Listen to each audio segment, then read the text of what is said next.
So the question really is what's going to happen in Syria now with the Trump administration, because this is a fly-by-night, seat-of-the-pants operation with regard to foreign policy. Basically, you have Nikki Haley, who's a traditional conservative. You have H.R. McMaster, who's a more realist conservative. And then you have Trump, who's a who knows. Right? Nobody knows where he is, and nobody, like, when people say that Trump was ripping Obama over his Syria policy years ago, he was actually ripping Obama for even getting involved in Syria years ago, saying we never should have drawn a red line, we never should have been involved. So presumably he wouldn't have stopped what was going on in Syria either from Obama. So the application of the criticism that McCain is making to Obama, it still actually applies to Trump as well. So yesterday, Trump saw all these images, and this is sort of the danger of Trump. Because Trump doesn't have a coherent worldview, he tends to be very reactionary on his foreign policy. So does he have a strategy on Syria? Not really, because he doesn't have a strategy on Iran. And this is the thing no one wants to talk about. Iran is the sponsor state for Syria. It is also a client state. Syria is a client state of Russia. Trump has been very warm to Russia, but very cold to Iran. So now he's in this weirdly conflicted situation where he doesn't really want to be involved, but the two main forces that are supporting the Syrian regime are enemies of the United States, but one of those regimes he's actually friendly with. So it's this bizarre, nonsensical foreign policy. And so what ends up happening is that he doesn't have any policy, and then something bad happens, like you see a bunch of dead kids on TV, and suddenly everybody is clamoring for U.S. involvement, and Trump reacts exactly how you think somebody who's a neophyte would react. Instead of saying, I have a coherent policy, he basically says, this affected me deeply, and I will do something. The world is a mess. I inherited a mess. Whether it's the Middle East, whether it's North Korea, whether it's so many other things, whether it's in our country, horrible trade deals, I inherited a mess. We're going to fix it. Okay, and he doesn't say how he's going to fix it. He is correct, of course, that this is a mess. But he's the president now, and it didn't cut a lot of weight with me when Obama would say, I inherited a mess from Bush. Every president says they inherited a mess from their predecessor. Usually they're right. That doesn't mean that they're not president. So what is Trump actually going to do about this? Trump then embraces the language that Obama used and jumps right onto the landmine that Obama jumped onto and that he told Obama not to jump onto years ago. Just quickly ask you if the chemical attack crosses a red line for you. It crossed the lines for me. When you kill innocent children, innocent babies, little babies, with a chemical gas that is so lethal, people were shocked to hear what gas it was. That crosses many, many lines, beyond the red line, many, many lines. Thank you very much. And then the follow-up was, so what are you going to do? And he said, I'll tell you about it later. And it's like, well, okay, I guess, but there better be a later. Nikki Haley, who actually has thought about some of these things a little more, she basically threatened action. I don't know that Trump approved this because she's been saying things for a while that Trump says the opposite of. But here's Nikki Haley over at the UN talking about Syria. When the United Nations consistently fails in its duty to act collectively, there are times in the life of states that we are compelled to take our own action. And the action that she's threatening is unclear. So here's what they should do. What they should do is they should establish a no-fly zone. We had a no-fly zone over Iraq for a decade. It helped prevent more gassing of the Kurds, like we saw in the aftermath of the Gulf War. And we should establish a no-fly zone. That means putting American jets in the air over Syria along with our allies to prevent the Russians and the Iranians and the Syrians from taking up the airspace and gassing people. That would be the ideal. You set that up, and then you have to set up refugee camps or help fund refugee camps, which we are already doing, by the way, and which Trump actually favors. Now, one of the stupider things that I saw was somebody saying, you can't complain about the images of the dead Syrian kids if you don't want to let in refugees, if you believe in Trump's travel ban. This is asinine. Okay, there are lots of other solutions other than letting everybody in who's unvetted to this particular problem. One of the points of setting up a no-fly zone is to prevent people from having to flee the country. One of the points of having a refugee system over there is to prevent people from having to flee to the West. This is, people have compared this to sort of the world's treatment of the Jews during the Holocaust. That is absolutely inaccurate. The world shut its borders to Jews all over the world. That is not the same thing as what's happening in Syria right now. There are 58, more than that, I think, Muslim countries around the world who are fully capable of taking in Muslim citizens of Syria. The idea that the first option should be for them to go to Europe or to the United States is just silly. One of the reasons Israel was established, not the only reason, obviously, but one of the reasons Israel was established is because there was no Jewish country to actually absorb refugees in times of crisis like World War II. And now there is, and that's a good thing. And the same thing holds true for Muslim refugees in the Middle East. That's a really poor argument. Is there something Trump could do short of war? Yes. He's going to have to get harsher with the Russians. He's going to have to tell the Russians to back down, that this no-fly zone will be imposed, and that we're going to work together to destroy ISIS. Is he willing to do that? We're going to find out. We're going to find out. But, this is the sort of thing where there's an easier solution than normal, but it does demonstrate how reactive Trump is. And this is what worries me about his personality. Not the kind of silliness of Twitter. It is silly, and he has wasted months on tweeting silly things and then covering up for the silly tweets. But on foreign policy, the way presidents get themselves in trouble is they stick their toe in the water, an alligator bites it, and then they get into a war. That's basically what happens, is that, Trump says something like Assad can stay, Assad gasses a bunch of kids, we set up a no-fly zone in response to that. An American jet gets shot down by the Syrians, and now we're at war with the Assad regime. Right? I mean, you could see something like that happening very easily, and the original solution would have been to set up a no-fly zone without actually telling Assad that it was okay to gas children, and then presumably he wouldn't have gassed children in an attempt to regain credibility. But that's not what happened. This is why words matter in foreign policy, and as much as people say we should take Trump seriously but not literally, the fact is on foreign policy, you're a fool if you don't take the president of the United States both seriously and literally if possible. Okay, with all that said, the Republican Party continues to be chaotic in its implementation. This should be a time where everybody's flying high with Trump, right? I mean, this is first 100 days. We're 75 days in. We've seen no major legislative accomplishments. So are the Republicans finally getting it together? Are the Republicans finally starting to put this thing together? No. Here's Mike Pence, the vice president, talking about what's going on with Obamacare.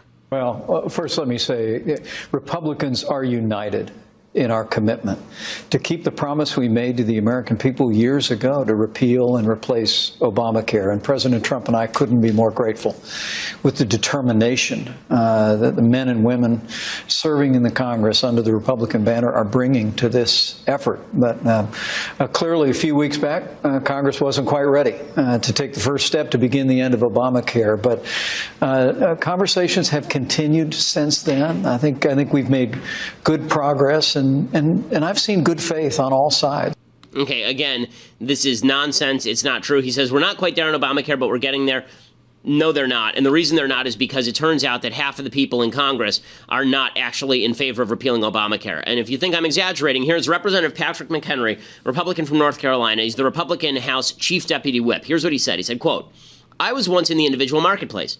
My family history is really bad." And then he said, "If you continue to look at a cross-section of the conference, they have similar positions about similar provisions. Pre-existing conditions, guarantee issue, and medical underwriting are components of that." And then he says, "The core provisions here are really important protections." In other words, there is no will to repeal the core provisions of Obamacare, and we were all lied to for years by every Republican who said they wanted to repeal Obamacare, but actually wants to keep the central provisions. Obamacare is not going to be repealed because Republicans never wanted to do it.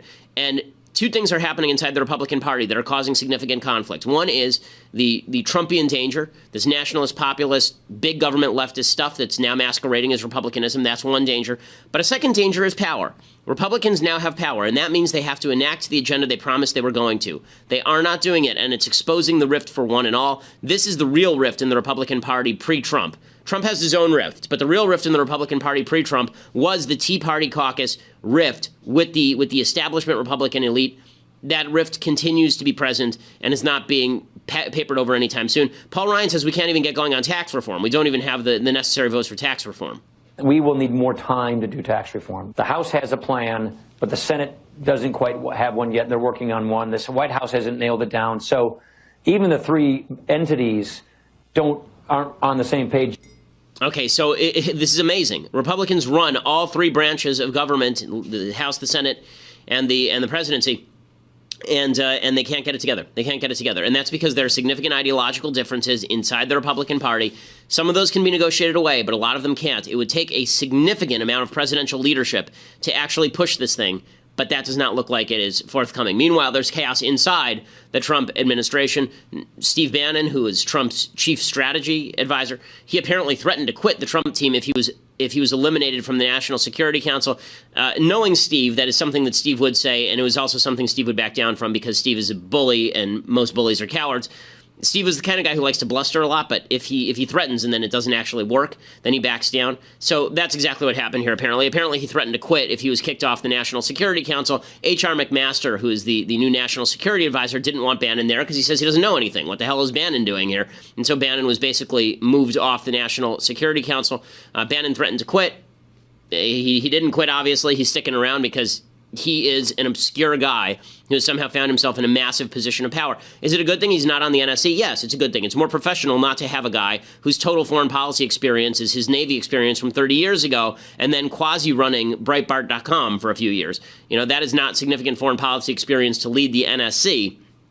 It's one thing if he wants to be one of Trump's advisors, obviously. It's another thing to be actually on what is a non-political council, which is what the NSC is supposed to be. So there's a lot of questions as to why Bannon was kicked down a notch. One is that McMaster wanted him out, but Trump had to go along with it. I think the most plausible theory is the one that I said now a couple of months ago. When Bannon was on the cover of Time magazine, I said the most significant danger to Steve Bannon was that cover. The worst thing that could happen to Steve Bannon as a Trump advisor was being on the cover of Time magazine because Trump needs to be the center of attention. He is an attention whore, and having anybody else who rivals that center of attention scares the crap out of him. He doesn't like it. Well, Fox News' John Roberts basically reported that yesterday.